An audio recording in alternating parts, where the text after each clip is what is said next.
हम बात करेंगे शॉर्ट वेल्डेड रेल के बारे में। तो short welded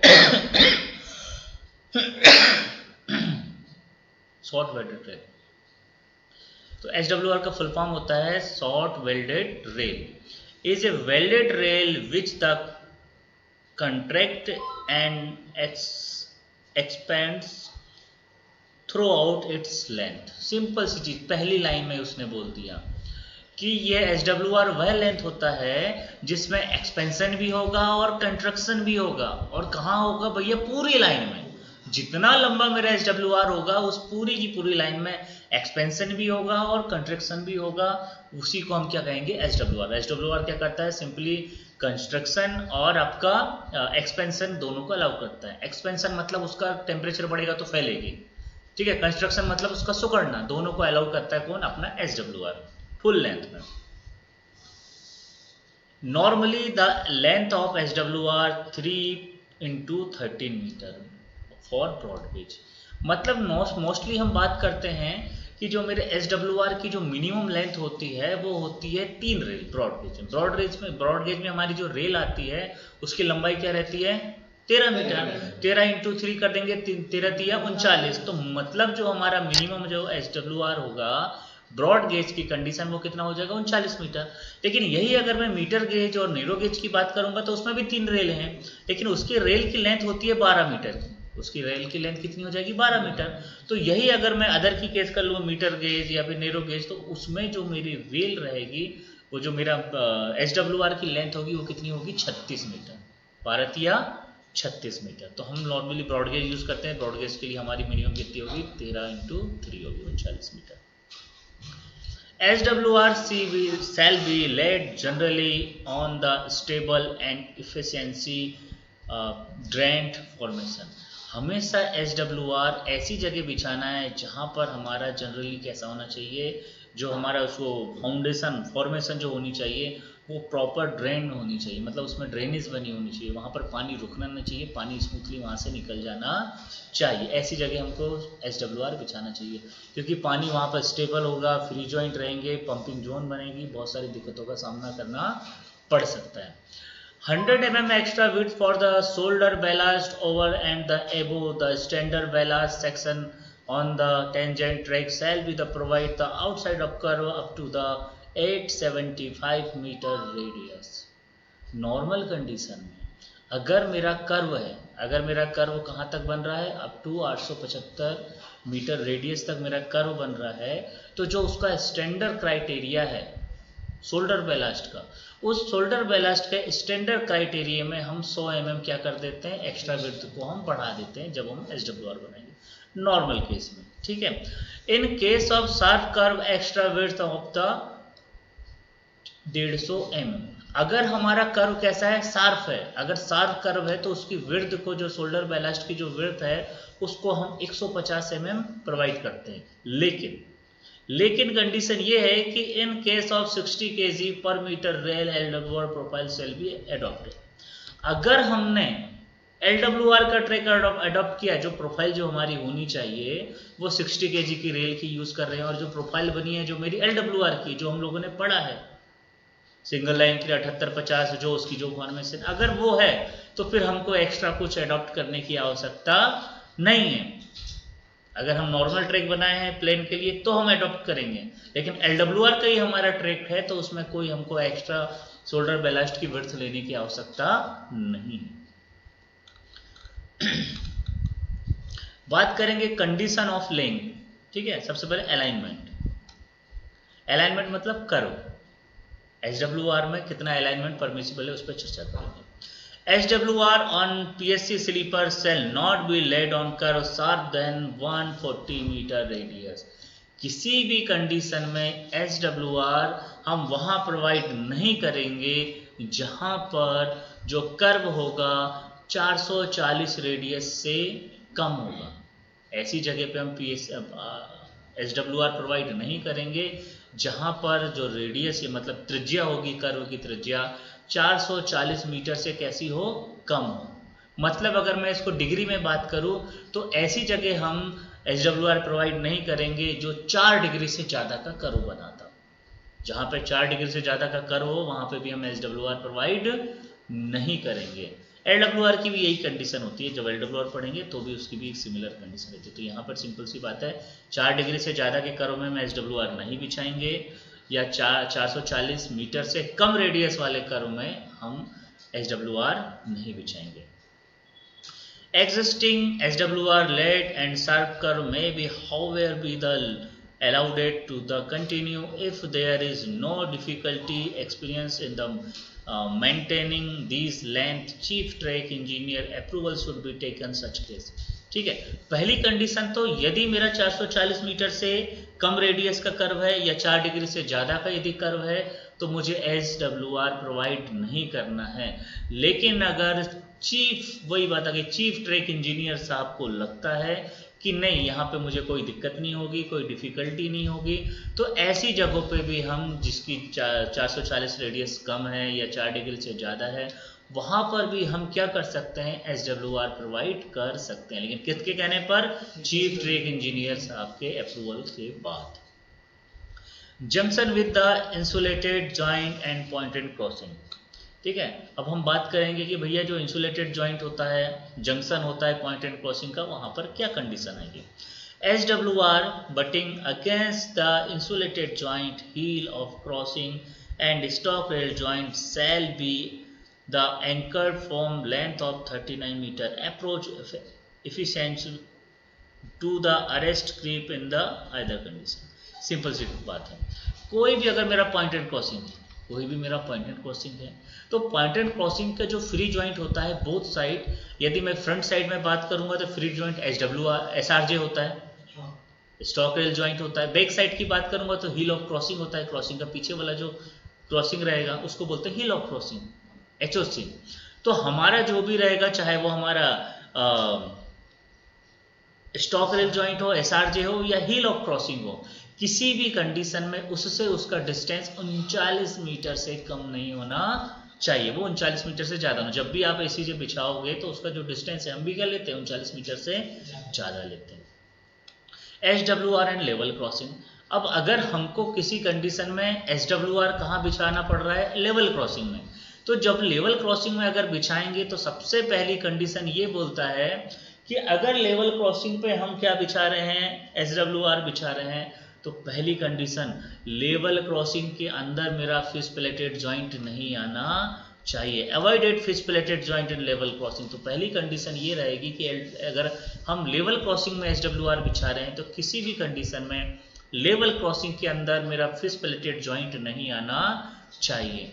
and within 6 metre from the end of level crossing, और लेवल क्रॉसिंग के एंड से 6 मीटर दूरी तक भी कोई फिश प्लेटेड जॉइंट नहीं होना चाहिए। अगर हम मजबूरी है कि भैया हमें SWR बिछाना पड़ रहा है लेवल क्रॉसिंग में, तो लेवल क्रॉसिंग के जोड़ के अंदर कोई भी फिश प्लेटेड जोड़ नहीं होगा, और बोथ एंड पे भी 6 मीटर डिस्टेंस तक भी कोई मेरा फिश प्लेटेड जोड़ नहीं होना चाहिए।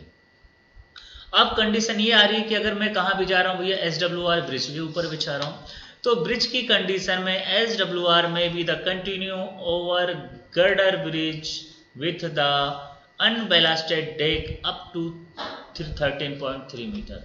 हम SWR को थ्रो कर सकते हैं अगर मेरा जो बैलास्टेड ट्रैक होगा वो क्या होगा, अप टू 13.3 मीटर होगा। Open of the length of SWR is symmetrical to the center line on bridge and up to 6.1 meter opening if the length of SWR unsymmetrical to the center of line of bridge। Simple सी चीज है, ठीक है।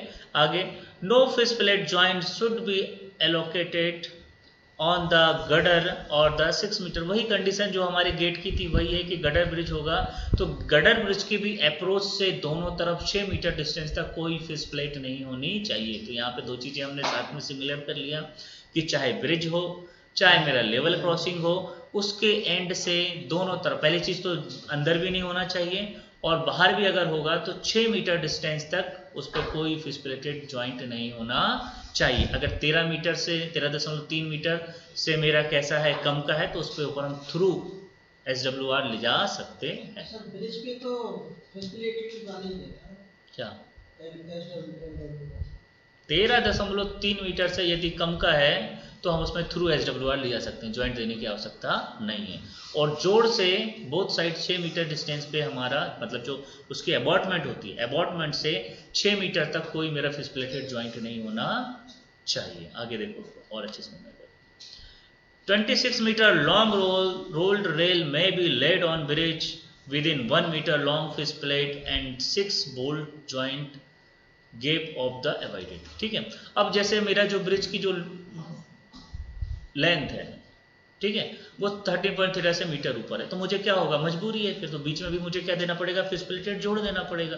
तो जब fish plated जोड़ अगर मुझे ब्रिज में देना है तो सबसे पहली कंडीशन, कभी भी 26 मीटर से कम के पैनल में हम फिश प्लेटेड जोड़ नहीं देंगे। पहली कंडीशन, ब्रिज के ऊपर यदि जोड़ हमको देना है तो पैनल की जो लेंथ मेरी किसी भी कंडीशन में 26 मीटर से कम नहीं होना चाहिए। अब बोलो 13 मीटर में हम जोड़ बिल्कुल नहीं देंगे, मतलब अगर जोड़ देना है तो मेरी रेल की जो लेंथ होगी वो 26 मीटर से कम नहीं होनी चाहिए, पहली बात। दूसरी बात ये होगा कि उस फिश वो भी जो भी हम जॉइंट देंगे फिश प्लेटेड, उसमें हम 1 मीटर की फिश प्लेट यूज करेंगे। कितने मीटर की यूज करेंगे, 1 मीटर की, विथ 6 बोल्ट के साथ। जब भी हम उसको किसी ब्रिज के ऊपर फिश प्लेटेड ज्वाइंट आ रहा है तो पहली कंडीशन 26 मीटर से कम का पैनल नहीं होना चाहिए।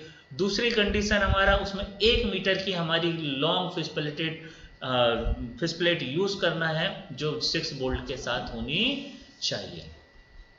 आगे बात करेंगे laying of short weld rail. जब हम लेइंग करेंगे तो कैसे करेंगे, the gap to be provided for SWR at time of the laying shall be the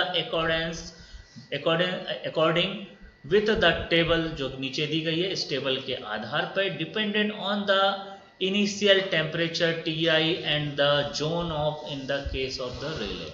ठीक है, मतलब जब भी हम SWR में रेल बिछाएंगे तो गैप कितना रखेंगे। देखो मैंने नॉर्मल बताया था कि सिंपल गैप भी हम करेंगे तो नॉर्मल कंडीशन में आइदर जो आपका रहना चाहिए टेम्परेचर TM। देखो LWR में जो भी कैलकुलेशन होता है वो TD से होता है, SWR में जो भी कैलकुलेशन होता है तो TM से होता है। TD मतलब डिस्ट्रेसिंग टेम्परेचर, TM मतलब होता है मीन टेम्परेचर। तो SWR का कैलकुलेशन हम किससे करेंगे, TM से करेंगे। तो नॉर्मल कंडीशन में आपको पता चुका था कि नॉर्मल कंडीशन जब हमारा नॉर्मल TM टेम्परेचर हमको मिल रहा है तो किसी भी कंडीशन में गैप हमारा कितना 6 mm होना चाहिए और मैक्सिमम 15 mm से ज़्यादा भी नहीं होना चाहिए। लेकिन अगर टेम्परेचर हमको थोड़ी करके आइडल कंडीशन TM मिल जाए SWR में, TM से कुछ कम भी हो सकता है कुछ ज़्यादा भी हो सकता है। तो जब कम ज़्यादा टेम्परेचर होगा तब हम गैप कितना रखेंगे उस पर हम चर्चा कर लेते हैं। पहली कंडीशन ये होगी कि रेल टेम्परेचर मेरा यदि TM - 17.5 और TM - 12.6 के बीच में है और हमारा जो जोन है वो जोन 1 और 2 है। अगर हमारा जो हम गैप रख रहे हैं वो किस जोन में रख रहे हैं, 1 और 2 जोन में रख रहे हैं। अब डिपेंड कर रहा है कि हम 39 मीटर का पैनल यूज कर रहे हैं या 26 मीटर का पैनल यूज कर रहे हैं। अगर मेरा टेम्परेचर TM - 17.5 डिग्री सेल्सियस से TM - 12.6 डिग्री सेल्सियस है और 39 मीटर का पैनल यूज कर रहा हूं तो जो मेरा गैप रहेगा वो रहेगा 12 mm का।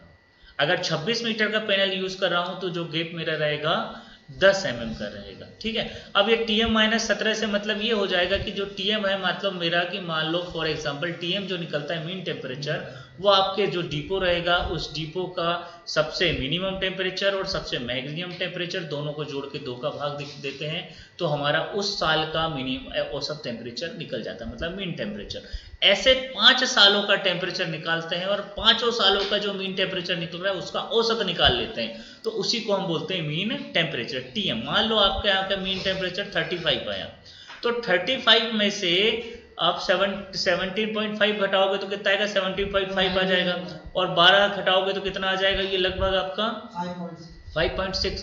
तो अगर आपका टेम्परेचर 17 से लेकर 5 के बीच में आ रहा है तो उस कंडीशन में आप गैप कितना रखना है, 12 mm रखना है। जब 39 मीटर का पैनल यूज करेंगे, 26 मीटर का पैनल यूज करेंगे तो कितना होना चाहिए, 10। वैसे ही कंडीशन ये होगी कि TM, फिर ये कंडीशन दिया हुआ है TM माइनस अगर 12.5 है और TM - 7.6 है तो जैसे जैसे इसका जो गैप है टेम्परेचर बढ़ता जाएगा तो देखो गैप हमारा कैसा होते जा रहा है, कम होते जा रहा है। 39 मीटर के लिए 10 mm, 26 मीटर के लिए 9 mm। अगर हमारा टेम्परेचर अब बढ़ रहा है, टीएम से कैसा आ रहा है, ज़्यादा आ रहा है। जैसे एक कंडीशन और देख लेते हैं, अगर मेरा टेम्परेचर जो नॉर्मल, मैं आपको बताता हूँ कि नॉर्मल कंडीशन में जो टेम्परेचर है हमारा 6 mm रखना है। तो 6 mm कब रखोगे टेम्परेचर, जब मेरा टेम्परेचर, जब जोन 1 और 2 में Tm माइनस 2.5 से Tm प्लस 2.5 के बीच में, मतलब यदि मेरा Tm मान लो 35 है तो ये हो जाएगा 35 में से 2.5 घटाओ, कितना हो जाएगा आपका 32.5 से आपका 37.5 के बीच में। अगर आपका टेम्परेचर 32.5 से 37.5 के बीच में, तो आपको कितना देना है, 6 mm का देना है। लेकिन आपका टेम्परेचर यदि बढ़ रहा है, कितना बढ़ रहा है, Tm प्लस 2.6 से लेके Tm प्लस 7.6, मतलब अगर 35 Tm मान लो तो 37.6 से आपका कितना भैया 42.5 तक अगर टेम्परेचर है, तो आपको फिर गैप कितना कर देना है, कम कर देना है। कम कितना करोगे, 39 का अगर मीटर का पैनल यूज कर रहे हो तो 4 mm, और 26 मीटर का कर रहे हो तो कितना रखना है आपको, 5 mm। मतलब टेम्परेचर के आधार पे ही आपको क्या करना है, गैप को कम ज़्यादा आप कर सकते हो। ज़्यादा गैप टेम्परेचर होगा तो 6 mm से कम करना है, कम होगा तो बढ़ा देना है, एवरेज है तो 6 mm आपको रखना है। ये जोन किसकी बात कर रहे थे, 1 और 2 की। लेकिन हम लोग जो बिलोंग करते हैं वो जोन 3 से ही बिलोंग करते हैं। तो हम जो क्राइटेरिया हम जो एब्जॉर्व करेंगे वो कौन सा वाला करेंगे, जोन 3 और 4 वाला। तो हमारी जो नॉर्मल कंडीशन होती है वो नॉर्मल कंडीशन वही होगी Tm माइनस 7.5 से Tm माइनस 2.5 के बीच में, जिसमें हमको कितना रखना है, 6 mm का गैप हमको रखना है।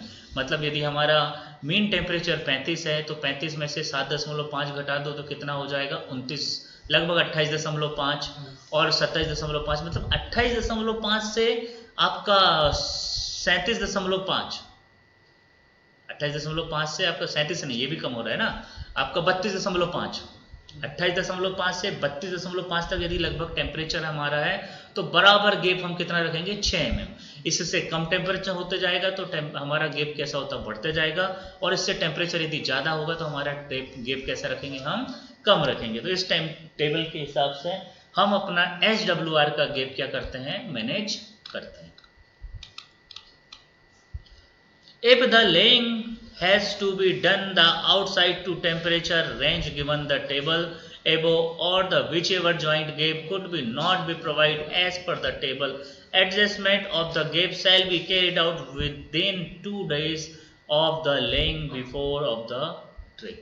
अगर हम जहां पर हम डिसाइड नहीं कर पा रहे, हम लोग डिसाइड नहीं कर पा रहे, टेबल के बाहर का है कि इस टेम्परेचर में नहीं आ रहा है, तो हम नॉर्मल उसमें लेइंग कर देंगे और 2 दिन बाद देखेंगे कि उसमें क्या प्रभाव आ रहा है, गैप मेरा बड़ा है या कम हुआ है। फिर 2 दिन के बाद उसका नॉर्मल गैप हम क्या कर लेते हैं, 6 mm का मैनेज कर लेंगे। Along with the gap adjustment any respacing of sleeper if required must be the carried out. अगर मुझे गैप एडजस्ट करने के बाद लग रहा है कि मेरे स्लीपर आगे तो अच्छे हो गए हैं, ऊपर नीचे हो गए हैं, शिफ्ट हो गए हैं, तो उसको क्या करेंगे, हम फिर से उसको गैप एडजस्ट कर लेंगे हम। अब बात करते हैं जो मोस्ट है, gap survey and the adjustment of gap. हम गैप सर्वे कब करेंगे और कैसे उसको हम एडजस्टमेंट करेंगे। The gap survey and the rectification of the gap is to be the carried out in the structure where there the develops the excess creep, जाम क्रिप। मतलब हम कहाँ पे हम गैप देखेंगे भैया, जहां पर हमारा क्या होगा एक्सेस हो, क्रिप चलेगा, बहुत ज्यादा क्रिप चलेगा, जाम जॉइंट मिलेगी, हमारी ईआरसी कैसी हो जाएगी, जाम हो जाएगी, जॉइंट मेरा जाम हो जाएगा, सनकिंग डेवलप हो जाएगा, मिस अलाइनमेंट हो जाएगा, वाइड गैप हो जाएगा, वाइड गैप मतलब ज्यादा गैप बढ़ जाएगा, द बेटर्ड हो जाएगा, हॉग्ड हो जाएगा, बेटर हॉग्ड मैंने पढ़ा चुका हूं है ना आपका सेक्शन, बेटर्ड हो जाएगा, हॉग्ड हो जाएगा, जॉइंट फ्रैक्चर्स हो जाएंगे, eight joint at the bending of bolt मेरे तिरछे हो जाएंगे। In SWR, the gap surveyed and the adjustment should be normally done the force and the February once a year। अगर ये निम्नलिखित जो कंडीशन दिखाई गई है, ये कंडीशन अगर आती है, कौन कौन सी कंडीशन आ गई भाई, सबसे पहली चीज है कि मेरा क्रिप बहुत ज्यादा चल रहा है, एक्सिस क्रिप चल रहा है, जाम जॉइंट। अब क्रिप की कंडीशन मैंने बताया था कि SWR फिश प्लेटेड जॉइंट में किसी भी कंडीशन में मेरा ओवरऑल जो आपका ग्रिप है वो 150 mm से ज़्यादा नहीं चलना चाहिए। अगर उससे ग्रिप मेरा ज़्यादा पड़ रहा है तो भी मुझे क्या करना है, गैप एडजस्टमेंट करना है। अगर मेरा क्या हो गया, जाम हो गया, जो जॉइंट का गैप है वो कैसा हो गया, जाम हो गया है, चिपक गया है, तो भी मुझे क्या करना है, उसको एडजस्टमेंट करना है। सन किंग बन गया तो भी एडजस्टमेंट करना है, मिस अलाइनमेंट हो रहे हैं तो भी एडजस्टमेंट करना है। वाइड गैप मतलब गैप मेरा 15 mm से भी ज़्यादा हो गया, वाइडर गैप हो गया तो भी मुझे करना है। बैटरिंग हो रही है, हॉगिंग हो रही है, फ्रैक्चर्स हो रहे हैं, जॉइंट बेंड हो रहे हैं, बोल्ट बेंड हो रहे हैं, बोल्ट मेरे टूट रहे हैं, तो ये सारी कंडीशन जैसे ही आती है तो मैं समझ जाता हूँ कि यहाँ पर मेरा क्या है भाई, गैप सर्वे करने की आवश्यकता है और गैप एडजस्टमेंट करने की आवश्यकता है। तो गैप सर्वे हमेशा हमको फरवरी मंथ में करना है। हम साल में एक बार गैप सर्वे हमेशा कहाँ करेंगे, साल में एक बार फरवरी महीने में किया जाता है। एग्जाम में क्वेश्चन पूछा जाता है गैप सर्वे एसडब्ल्यूआर में कब करते हैं, तो गैप सर्वे साल में एक बार फरवरी महीने में करते हैं, बिफोर समर मतलब गर्मी के पहले। गैप सर्वे एसडब्ल्यूआर का हम कब करेंगे, साल में एक बार फरवरी महीने में, बिफोर समर मतलब गर्मी के पहले। अब गैप सर्वे क्या होता है भाई, गैप सर्वे में क्या करेंगे, तो gap survey shell be the conduct on the clear and the Sunny days in the cool hour for the day in rising rail temperature trade. तो सबसे पहली कंडीशन ये होगी कि जब भी हम गैप सर्वे करेंगे तो दिन में करेंगे, ठंडे टेम्परेचर में नहीं करेंगे, और हमेशा ऐसे टेम्परेचर में करेंगे जहां पे मेरा टेम्परेचर राइजिंग हो रहा है। कूल आवर टू मतलब मेरा जो है वो बढ़ रहा है, ऐसा नहीं घटते टेम्परेचर में नहीं करेंगे। मतलब मॉर्निंग समय पे मेरा पहले कम टेम्परेचर रहेगा, कम से बढ़ेगा, मतलब ऐसे टाइम पे करेंगे जब मेरा टेम्परेचर कैसे होगा, इंक्रीज में होगा, बढ़ते क्रम में होगा।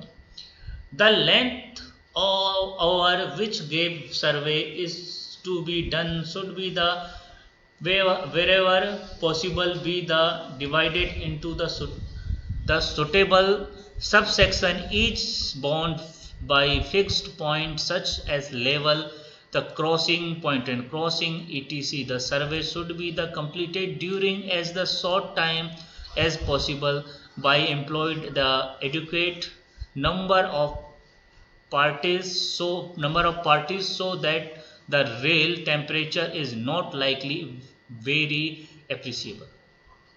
ठीक है, तो पहली कंडीशन मैंने बताया था कि भैया हमको टेम्परेचर हमेशा कैसा करना चाहिए, राइजिंग में मतलब बढ़ते टेम्परेचर पे करना चाहिए। ठीक है, दूसरी कंडीशन ये होगी कि हम जब भी अगर हम गैप सर्वे कर रहे हैं तो उसका टाइमिंग में ज़्यादा अंतर नहीं होना चाहिए, जल्द से जल्द करने की कोशिश करना चाहिए। इसके लिए हमको क्या करना चाहिए कि ज़्यादा पार्टी बना देनी चाहिए, कि ऐसा नहीं कि एक आदमी को बोला गैप सर्वे करने के लिए, वो वन साइड से स्टार्ट हो रहा है और करते हुए जा रहा है, पता चले सुबह से करना चालू किया शाम तक कर दिया तो मेरे टेम्परेचर का वेरिएशन बहुत ज़्यादा हो गया। मतलब कम समय पर हमको सारा गैप सर्वे कर लेना है ताकि टेम्परेचर का वेरिएशन कम से कम हो सके, क्योंकि हमको तभी तो एक्यूरेट मिलेगा।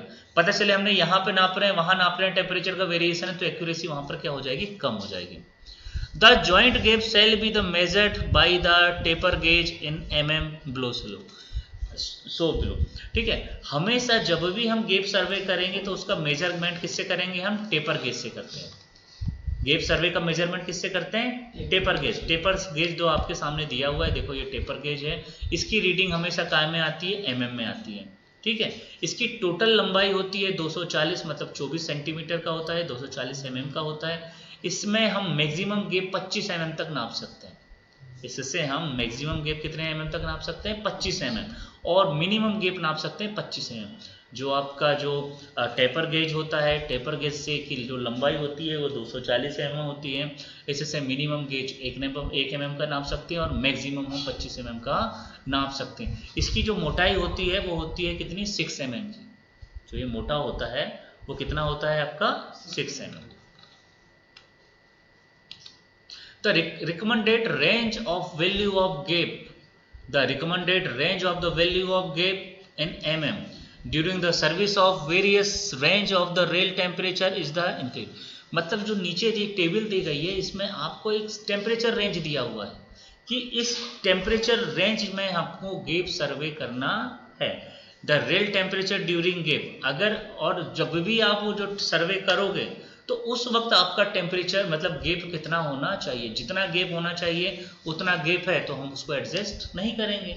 अगर उससे कम हो रहा है, ज़्यादा हो रहा है, उस कंडीशन में हम क्या करेंगे, गैप एडजस्ट करेंगे। तो ये जो आपके सामने टेबल दिखी हुई है, इसको अपन जोन 1 और जोन 2 के लिए है, इसको आप बाद में देखते जाएंगे। हम लोग जोन 3 में आते हैं तो हम तो जोन 3 की चर्चा करेंगे।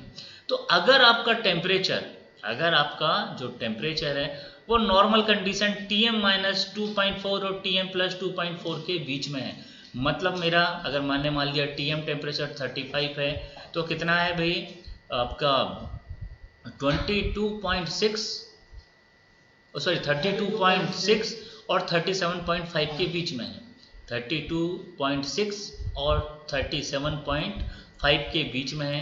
तो आपका 13 मीटर के पैनल है तो जो गेप होना चाहिए वो 3 से 7 mm के बीच होना चाहिए, और 26 मीटर का यदि पैनल है तो गेप 2 से 7 mm के बीच में होना चाहिए।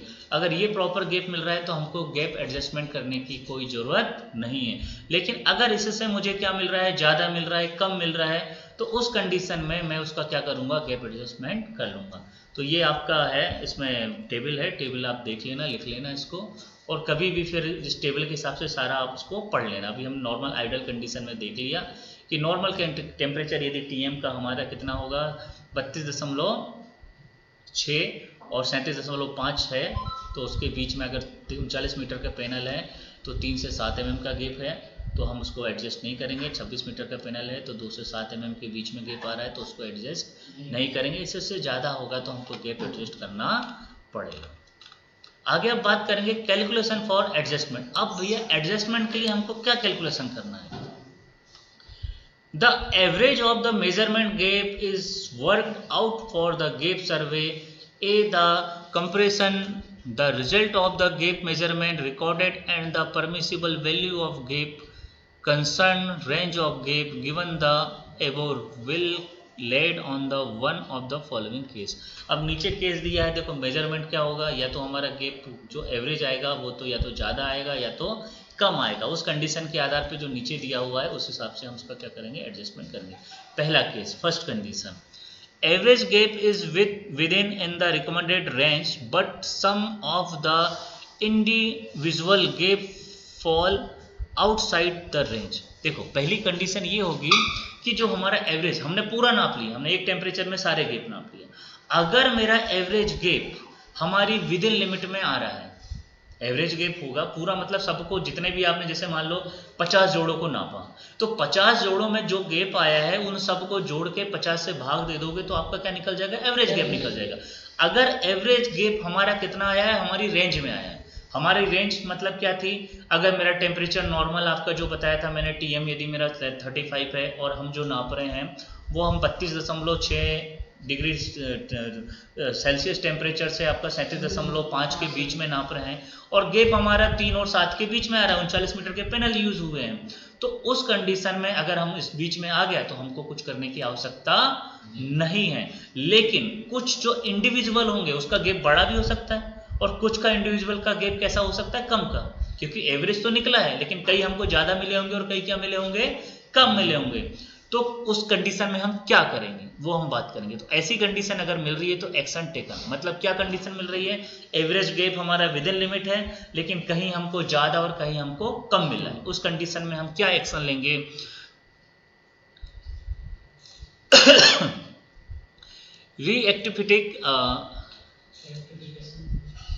री-इफेक्टिवेशन work should be the restricted to the correcting the individual gap which falls the outside the recommended range। ठीक है, तो जो सीधी सी बात है कि जो इंडिविजुअल मिलेगा उसको हम इंडिविजुअल जाके क्या कर लेंगे, ठीक कर लेंगे। जो एक गेप जैसे जो मेरा बहुत ज्यादा बना हुआ है, कहीं मेरा बहुत कम बना है, तो उसको हम जाएंगे इंडिविजुअल और इंडिविजुअल उस गेप को क्या कर लेंगे, हम अटेंड कर लेंगे। फिर under no circumstance adjustment shall be done by the cutting a rail or inducting on the longer rail।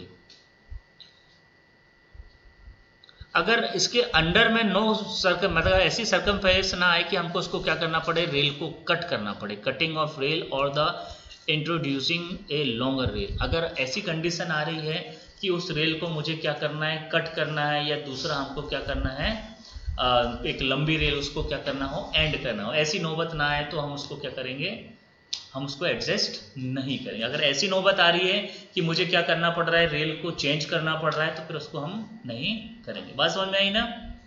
ये तो नॉर्मल कंडीशन में उस पर्टिकुलर गैप को हम क्या करेंगे, एडजस्ट कर लेंगे। जैसे कि मेरा क्या हो गया, संट हो गया, तो संट में क्या कर सकता हूँ मैं, गैप बना सकता हूँ जो भी मुझे चाहिए। ठीक है, अब दूसरा केस हो जाएगा। पहला केस तो मेरा क्या हुआ था कि मुझे एवरेज मिल गया, एवरेज मेरा सही था, लेकिन कहीं कहीं कुछ गड़बड़ था। दूसरा केस ये हो गया कि average gap fall the outside the recommended range, मतलब जो मेरा एवरेज जो गैप आया है वो जो मुझे जितना चाहिए उससे कैसा आया है, बाहर आया है। या तो कम भी हो सकता है या तो ज़्यादा भी हो सकता है। तो इस कंडीशन में हम क्या करेंगे, क्या कौन सा एक्शन टेकन लेंगे, देखो, the joint gaps shall be systematically adjust for one end to the other end at the subsection।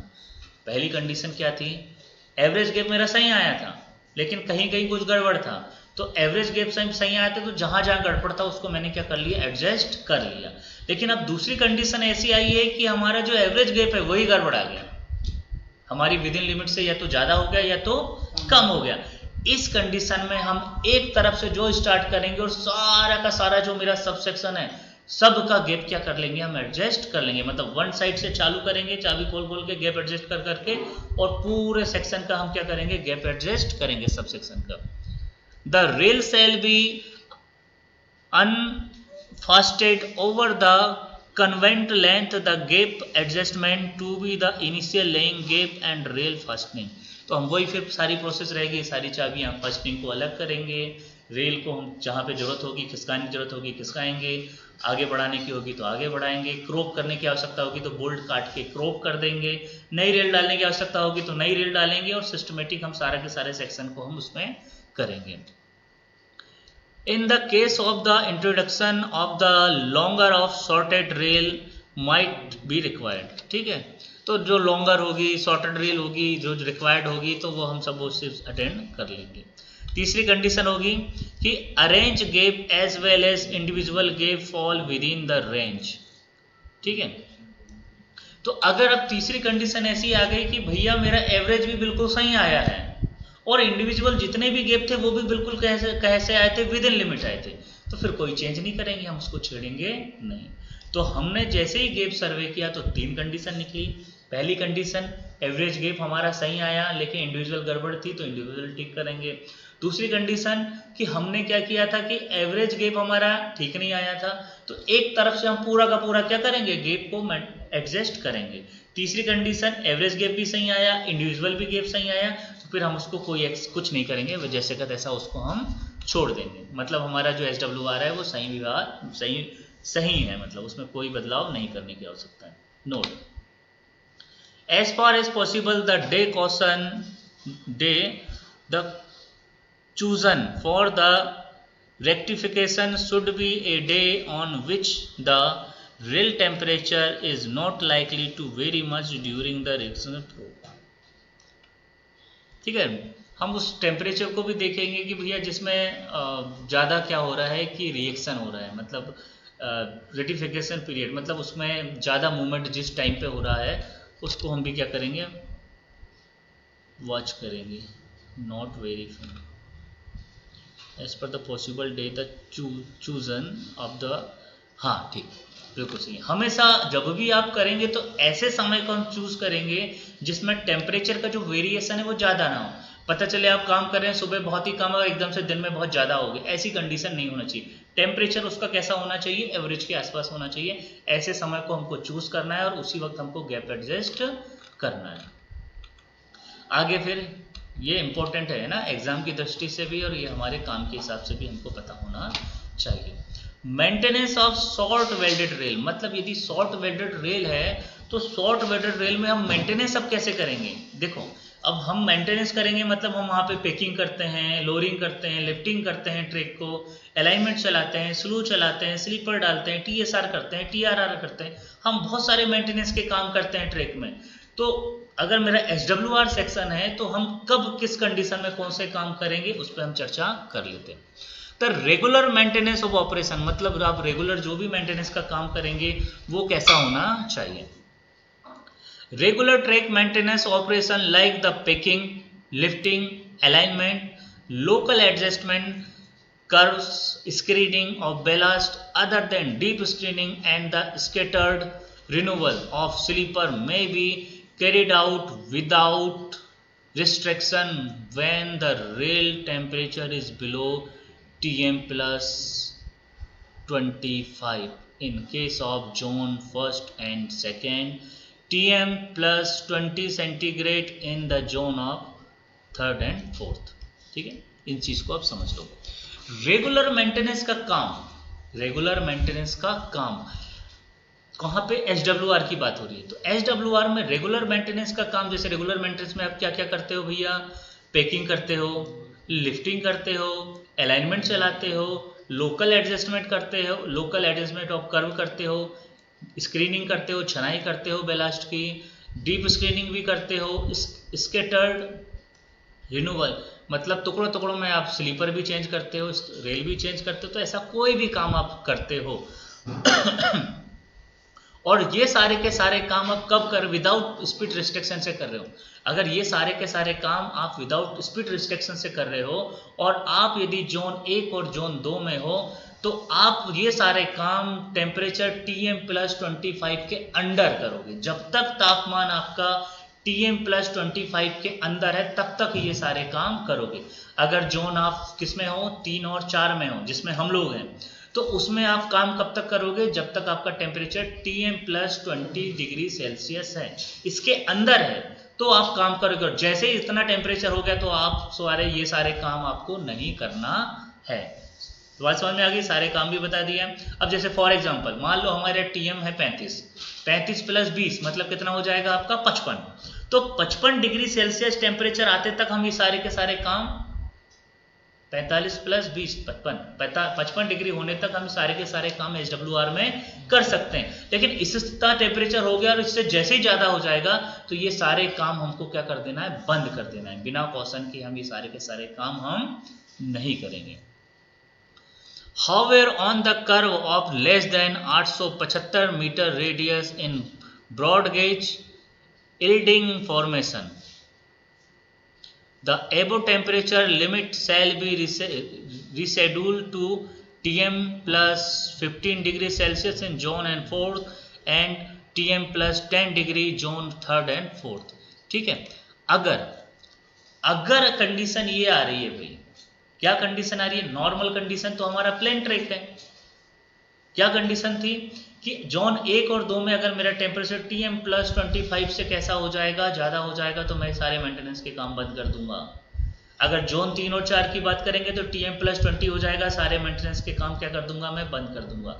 लेकिन अगर ऐसी कंडीशन है कि जो मैं कर्व है, मेरा कर्व जो है वो 875 मीटर रेडियस से कम है, अगर मेरा कर्व है, मेरे कर्व की रेडियस 75 मीटर से कम है, या कह दूं इसको तो 2 डिग्री से ज्यादा का यदि मेरा कर्व है, अगर मेरा कर्व कितने डिग्री से ज्यादा है, 2 डिग्री से ज्यादा है, तो ऐसी कंडीशन में जोन 1 और जोन 2 में आपका Tm प्लस 15 टेम्परेचर होने पर ही हम सारे काम बंद कर देंगे। ये जो काम मैं बताया, सारे काम करना हम बंद कर देंगे। जोन 3 और जोन 4 में है तो टेम्परेचर मेरा Tm प्लस 10 आने पर ही मैं सारे काम बंद कर दूंगा। मतलब यदि मेरा ट्रैक है, मैं जोन 3 का आदमी हूं और मेरा जो ट्रैक है वो SWR है, और SWR में अगर मेरा टेम्परेचर, अगर मेरा मीन टेम्परेचर कितना है 35 है, तो 25 प्लस 10 मतलब 45 डिग्री टेम्परेचर आने पे ही मैं सारे के सारे ये काम क्या कर दूंगा, बंद कर दूंगा। जोन 3 और 4 में Tm प्लस 10 होने पर जब मेरा शार्प कर्व हो, मतलब 2 डिग्री से ज़्यादा का कर्व हो, यदि रेडियस की बात करूँ तो 875 मीटर रेडियस से अगर कम होगी तो वहाँ पे मैं काम क्या कर दूंगा, बंद कर दूंगा। आगे, if maintenance operation have to the undertaken at temperature higher than the maintain not more than 30 sleeper space in 1 inch continuous straight shall be opened। ठीक है, जब भी हम मेंटेनेंस का काम करेंगे, जब भी हम मेंटेनेंस का काम करेंगे तो किसी SWR में तो किसी भी कंडीशन में दो स्लीपरों के बीच में 30 स्लीपर मतलब दो स्लीपर जो होंगे 30 स्लीपर से कम के बीच में हम स्लीपरों को नहीं खोलेंगे। जैसे मुझे स्लीपर चेंज करना है तो स्लीपर चेंज करने के लिए मैंने एक स्लीपर निकाला हूं तो उसके आगे भी 30 स्लीपर और पीछे भी 30 स्लीपर 30 स्लीपर तक हम कोई दूसरा स्लीपर को हम ओपन नहीं करेंगे। बाकी 30 स्लीपर के बाद ही हम अगला स्लीपर खोल कर सकते हैं जब तक वो क्या होगा कि उसके 30 मीटर के स्लीपर फुल्ली बॉक्स्ड स्लीपर ना हो मतलब पूल इंटैक्ट ना हो। बात समझ में आई। जब भी हम मेंटेनेंस का काम करेंगे एक स्लीपर यदि खोला है तो उससे 30 स्लीपर आगे और 30 स्लीपर पीछे हमको कोई भी स्लीपर को हम फिर छेड़ेंगे नहीं। 30 fully boxed sleeper spacing between the adjustment length which are the opened out before the end of day's works it's the ensure that the ballast is unboxed। ठीक है, मतलब एक दिन की हम बात करें कि एक दिन में यदि हम काम कर रहे हैं एक स्लीपर को हमने ओपन किया तो उससे 30 स्लीपर आगे पीछे पूरे फुल्ली इंटेक्ट हमारे स्लीपर होने चाहिए, पूरी बॉक्सेस पूरी भरी होनी चाहिए। जब भी जैसे ही आप हम काम बंद करेंगे खत्म करेंगे तो उसके पहले हमको पूरी बैलास्ट उसमें फील कर देनी है, ऐसा नहीं अधूरे में हमको छोड़ के काम खत्म नहीं करना है। As and the additional precaution during the summer month to be specified by chief engineer for the attention of run down track even the temperature is less than temperature specified not more than 30 sleeper spacing is once continuous stage shall be opened leaving at least 30 fully boxed sleeper space between adjustment length which are opened out. Further, if joint gaps are not available at the time the opening of the track even when real temperature are less than those sleeper not more than 30 sleeper when the continuous stage should be the open leave at the 30 box spacing। ठीक है, same वही condition है। ठीक है, कभी भी किसी भी कंडीशन में अगर मेरा हाई टेम्परेचर भी बढ़ जाए उसी भी कंडीशन में 30 स्लीपर से ज़्यादा हमको स्लीपर नहीं खोलना। एक स्लीपर खोलने के बाद आगे पीछे 30 स्लीपर तक हमको कोई स्लीपर को छेड़ना नहीं है। Major lifting, major alignment of track, deep screening and renewal of sleeper in the continuous length each of these operations shall be done under the suitable precaution and the normally when the real temperature is below Tm plus 15 in the zone 1 and 2 and below temperature 10 degree is zone 3rd and 4th if it become the necessary undertaking such work as shall the temperature exceeding the above value of adequate speed restriction in the shall be imposed। ठीक है, simple सी बात है। किसी भी condition में अगर मेरे को क्या काम करना है, मुझे मेजर लिफ्टिंग करना है, मेजर अलाइनमेंट चलाना है, डीप स्क्रीनिंग करना है, रिन्यूअल ऑफ स्लीपर करना है, ये जो बड़े काम करना है हमको। मेजर लिफ्टिंग मतलब लिफ्टिंग कर रहे हो आप 50 mm तक, अलाइनमेंट चला रहे हो आप, डीप स्क्रीनिंग का काम कर रहे हो, तो ये सारे के सारे काम आप यदि जोन 1 और 2 में हो तो Tm प्लस 25 से ज़्यादा होने पर नहीं करोगे। अगर जोन 3 और 4 में हो तो Tm प्लस आपका Tm प्लस 10 से ज़्यादा होने पर नहीं करोगे। Adequate number of joggle fish plate with the special clamp shall be provided to the gangs for such as the emergency। देखो नंबर कुछ आपको जॉगल फिश प्लेट तो क्या बताया था मैंने, adequate number of joggle fish plate. तो जो भी गैंग जब SWR में काम करने जाएगी तो अपने साथ कुछ क्लैंप कुछ जॉगल प्लेट साथ में लेकर चलेगी।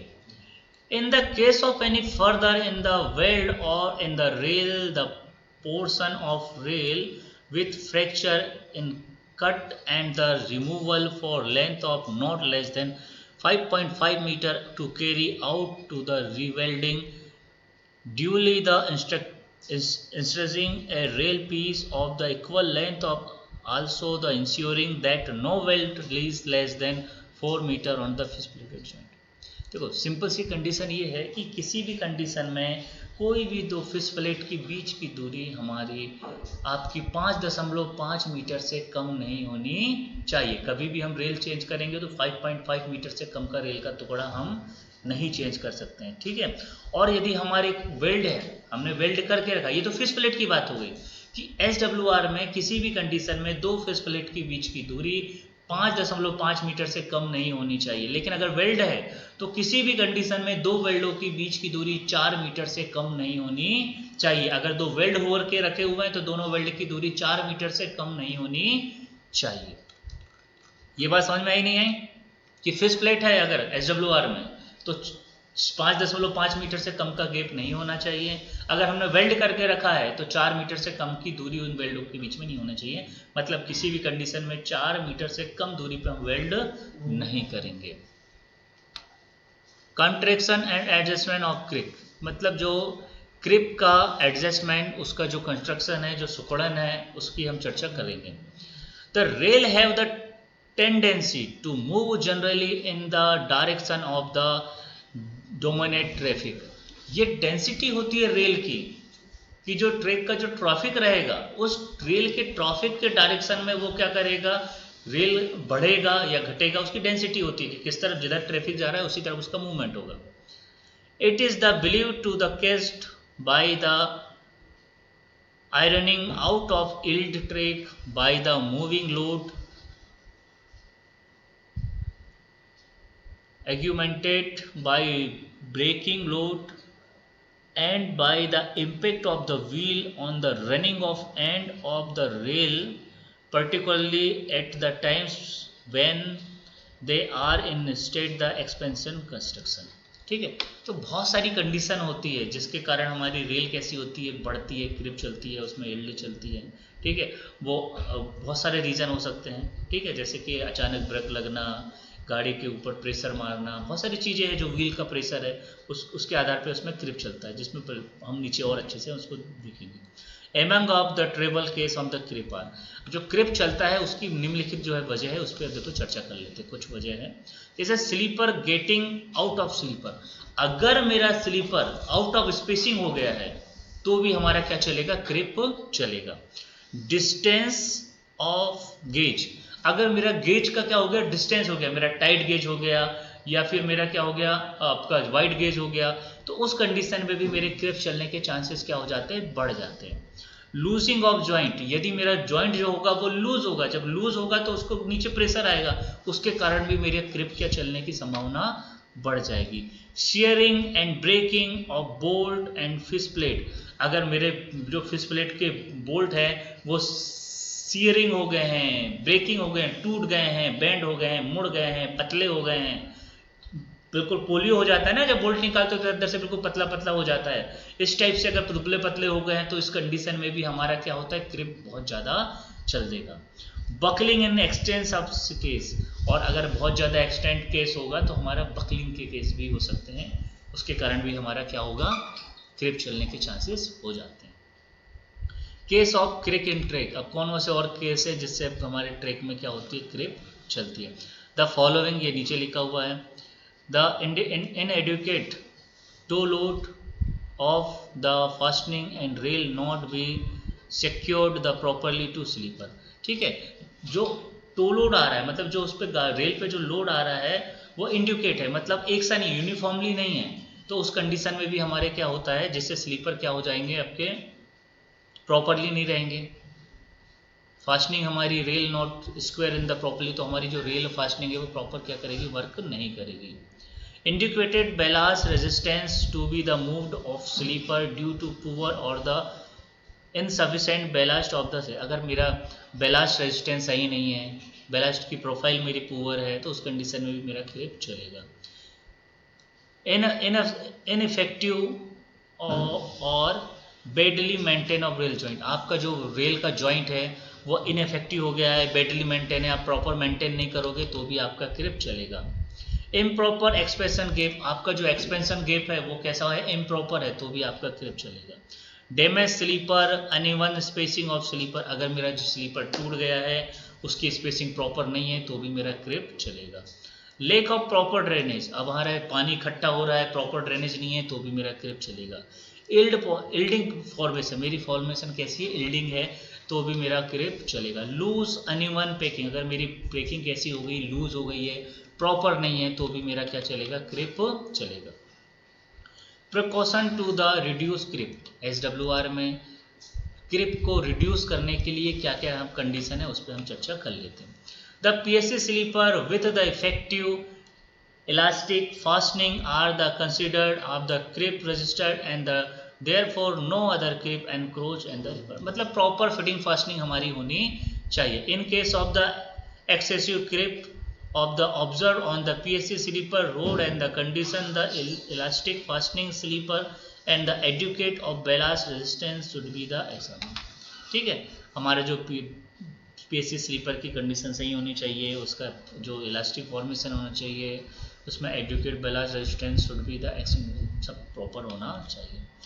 The action to be the replacement renewal the fitting fastening, बस वही क्या है, अगर ऐसा कुछ आ रहा है तो हम क्या करो, स्लीपर खराब है स्लीपर चेंज करो, फिटिंग फास्टनिंग खराब है तो फिटिंग फास्टनिंग चेंज कर लो, सब प्रॉपर करोगे तो हम उसको क्या कर लेंगे, रोक लेंगे।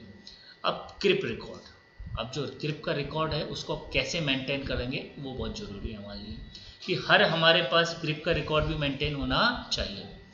क्रिप record should be maintain in the proforma given entire should be the complete of the regard kilometrised section and length of the sleeper density. ठीक है, हमको जो क्रिप का जो भी हम मेंटेन करेंगे वो प्रॉपर परफॉर्मा में मेंटेन करके रखेंगे। कंप्लीट किलोमीटर जितना हमारा सेक्शन है पूरे के पूरे कंप्लीट किलोमीटर में सेक्शन एंड लेंथ और स्लीपर डेंसिटी के साथ, मतलब उसमें मेंशन होगा कि भैया मेरे सेक्शन की लेंथ कितनी है, उस स्लीपर कौन कौन से डले हुए हैं, रेल कौन सी डली हुई है, स्लीपर डेंसिटी कौन सी डली हुई है, वो सारी चीज़ों के साथ हम उसमें क्या करेंगे, उस रजिस्टर में हम क्रिप की एंट्री करेंगे। Periodical reading of crib should be recorded in TMS in the prescribed performa. Frequency of recording of crib should be specified by the divisional engineer taking into the consideration of the rate of crib। ठीक है, जो भी pro forma, जो standard pro forma है उस standard pro forma पे हम क्या करेंगे, उसको हम क्या करेंगे, उसमें भरेंगे और इसकी जो जानकारी सारी की सारी केस में TMS में भी फीडिंग करेंगे। The assistant engineer should test check the record the frequently the particularly the action which are the prone और to क्रिप।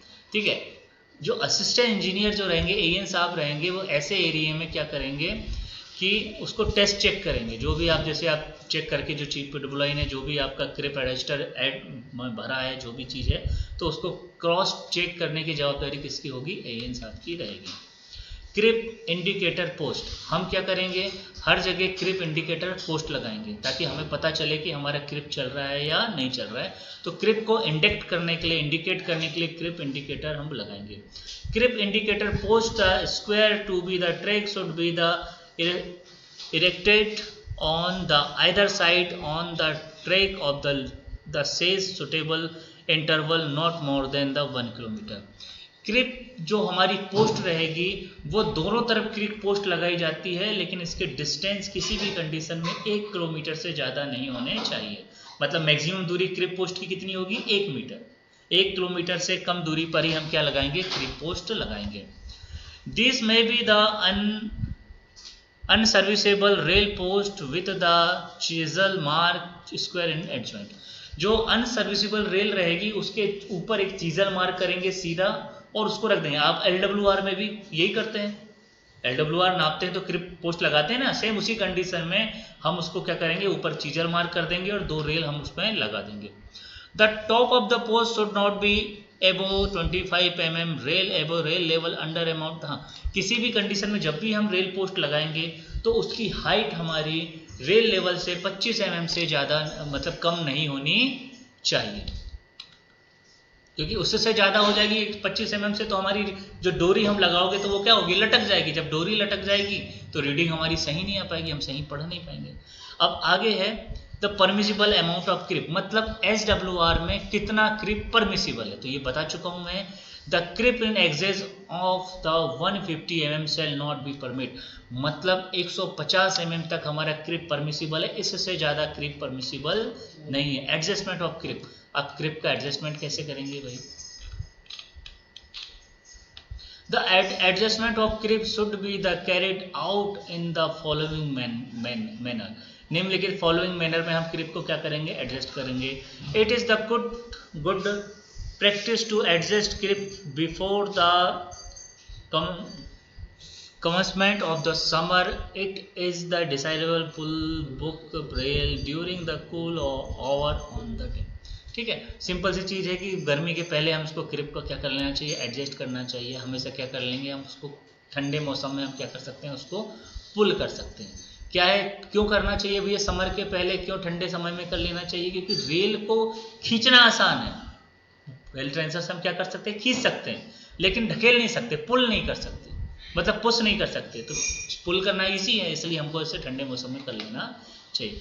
Carefully measurement the expansion gap and the existing should be done and the appropriate length which can be the drill with the,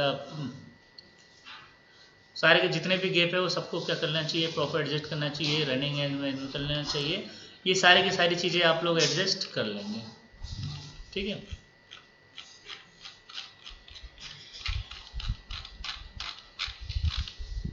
ठीक है, अगली चीज है कि buckling of track other than LWR, मतलब यदि अगर मेरा SWR में बकल हो जाए तो क्या करेंगे? बकल ऐसा नहीं कि LWR में होता है, SWR में भी बकल हो सकता है। तो जब अगर SWR की अगर बकल हो जाएगा अदर देन LWR, तो क्या कंडीशन रहेगी? The buckling of track occur then the high compressive force are the carried on the rail success. ठीक है, अगर बहुत ज़्यादा हाई कंप्रेसिव फोर्स लगेगा उसके ऊपर और फिर टेंसाइल फोर्स लगेगा, तो उसके कारण क्या हो जाएगा? जब टेंसाइल फोर्स लगेगा और रेल मेरी कैसी है? समटी हुई है, तो वो क्या कर देगी? बकल कर देगी। तो जो हमारा इसमें होगा बकल SWR में, तो SWR का बकल कहलाएगा, उसमें ज़्यादा कुछ है ही नहीं है। ठीक है, अगर बहुत ज़्यादा मेरा क्रिप बढ़ रहा है, क्रिप बढ़ रहा है, क्रिप बढ़ रहा है, एक जगह जा जाके मेरा क्या हो रहा है? क्रिप इकट्ठा हो रहा है, तो वहां पर इतना प्रेशर डेवलप हो जाएगा कि वहां पर वो क्या कर देगा? रेल को बाहर फेंक देगा। तो SWR में एक जगह क्रिप चल चल के पूरा का पूरा एक जगह इकट्ठा हो जाना और वहां पे क्या कर देना कि उसको फेंक देना, बकल कहलाएगा। बात समझ में आएगी? तो वो बकलिंग किसके कारण होगी? SWR में होगी, क्रिप चलने के कारण। जब क्रिप देखो 150 mm तो चल पाएगा ओवरऑल, एक गैप 150 का नहीं होगा, पूरे सेक्शन का जो गैप होगा ओवरऑल 150 mm होगा, और उससे ज़्यादा यदि क्रिप चल रहा है तो वो इकट्ठा एक जगह आके इकट्ठा हो जाएगा। और जब फोर्स पूरा एक जगह इकट्ठा हो जाएगा और एक साथ जब वहां पे प्रेशर लगेगा तो वहां पे क्या कर देगा? वो बकल कर देगा। The condition which the indicate buckling, the following condition carried high the present the compression force in the rail. Inadequate expansion gap, मेरा जो गैप होगा एक्सपेंशन गैप बहुत ज़्यादा बना है। Failure of the contract creep in a time, एकदम से क्या हो जाए कि एक ही टाइम पे हमारे जो है फेलियर हो जाए क्रिप का। Non lubrication of rail joint, आप रेल जॉइंट को क्या करोगे? लुब्रिकेशन नहीं करोगे, वहाँ पे सीज हो जाएगी, तो भी हमारे चांसेस क्या हो जाते हैं? उनके हो जाते हैं। The lateral resistance get the impact due to the indications of the ballast and due to the carrying out the operation such as the deep screening, lifting, track, rolling, soling। ठीक है, इसमें हम प्रॉपर ढंग से हम जो भी है सावधानियां नहीं बरतेंगे, डिविजनिंग करेंगे ये सारी चीज़ों में, तो भी इसके चांस हो सकते हैं। तो professor against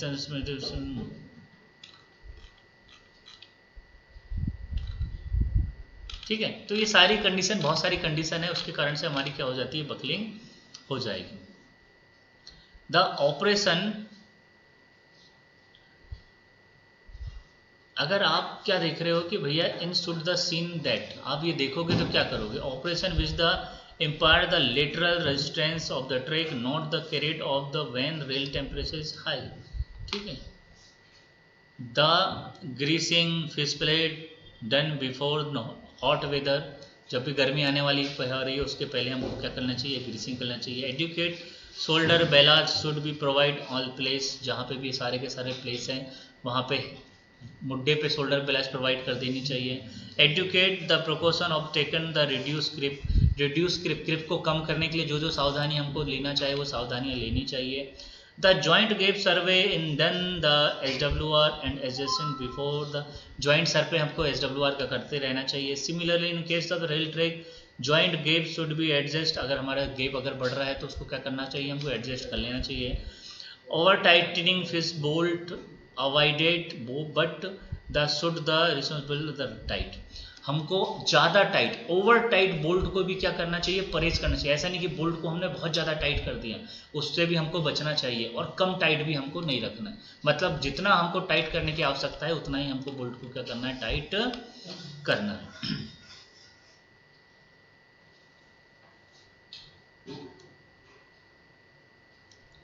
the action on the buckling of track. Buckling अगर ट्रैक हो गया है तो हमको क्या एक्शन लेना है. ठीक है, तो एक्शन क्या लेंगे भैया जी, अब सिंपल सी चीज है.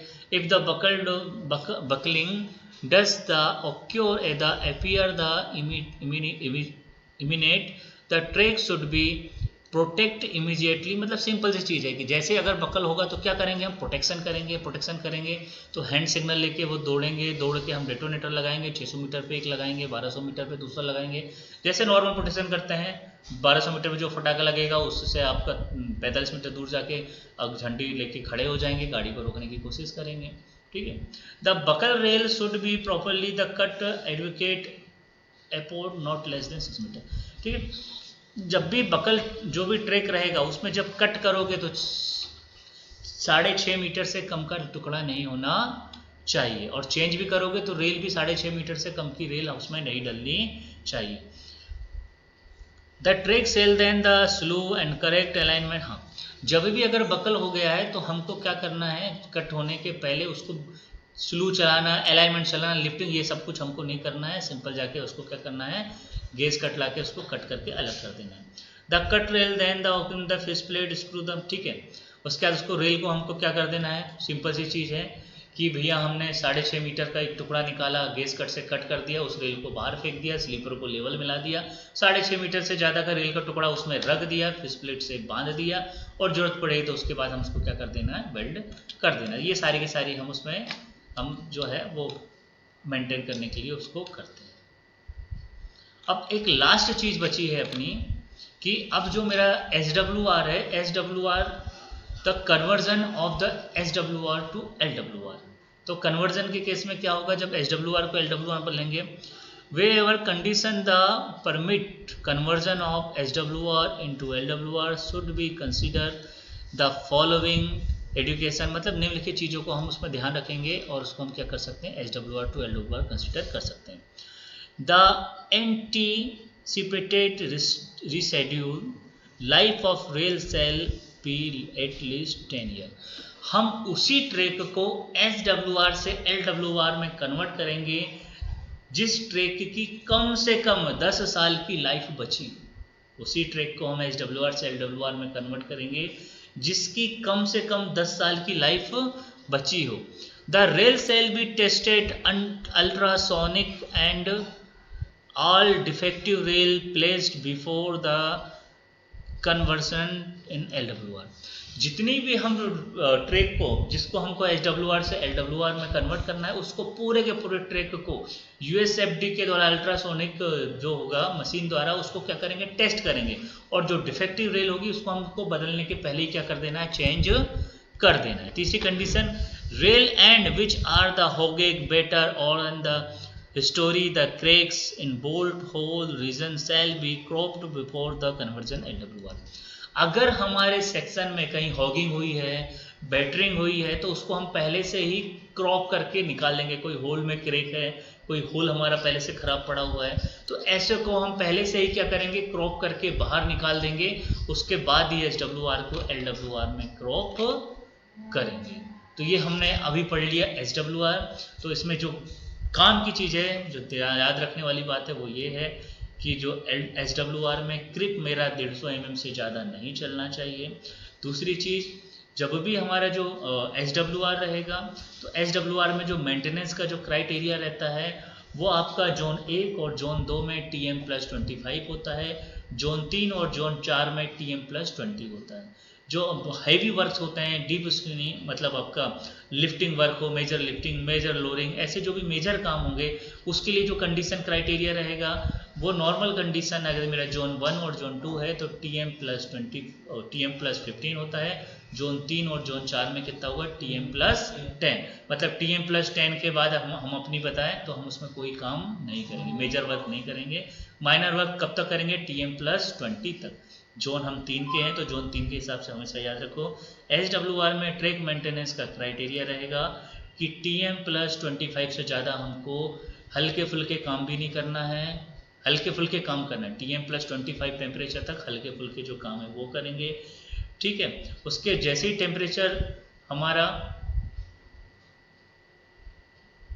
हम जोन की बात करें ना, जैसे ही टेम्परेचर हमारा कैसा होगा, हाई हो जाएगा। TM+10 के बाद तो हमको फिर जो बड़े काम है जिसमें क्या हो जाएगा आपका, लिफ्टिंग है, लोअरिंग है, मेजर लिफ्टिंग मेजर लोअरिंग, वो काम भी आपको क्या कर देना है, बंद कर देना है, ठीक है। तो जो भी कैलकुलेशन करते हैं SWR में TM से करते हैं, और जब LWR पढ़ेंगे तो किससे